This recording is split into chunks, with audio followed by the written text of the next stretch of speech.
Today we are going to go over the notes for Unit 2, Lesson 8 of the first grammar workbook. Please title these notes 2.8, Nouns, Concrete, Abstract, and Collective. So, concrete nouns name things that you can recognize with your senses, things you can hear, smell, taste, or touch. And abstract nouns name ideas, qualities, or feelings, things that exist only in people's hearts and minds. So these are things that you cannot see, hear, smell, taste, or touch. Let's take a look at this slide.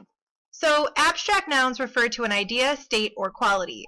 So a dream, like what Martin Luther King spoke about, his dream, is an abstract noun. Now, Martin Luther King himself is a concrete noun because we could have touched him if he were still alive. Concrete nouns name things that you can see, taste, smell, hear, or touch. So if you were sitting at this table, drinking a cup of hot chocolate, eating a cupcake, and listening to some music, you would be surrounded by concrete nouns. Now, collective nouns are different than either concrete or abstract. Collective nouns give a single name to a group of people. So let's look at some examples of collective nouns right here. So, for example, class, referring to a group of students that's giving one name for that group of students. Staff, referring to all of the people that work somewhere. So rather than saying the workers, we're just calling them staff. Team, all of the players on a soccer team. That word team, it gives a single name to a whole group of people. Or if you're referring to your friends, you might call them your squad rather than naming them individually.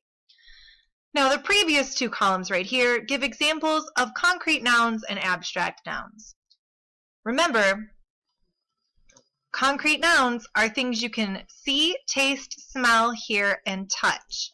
So concrete nouns, examples are teacher, school, computer, and hip-hop.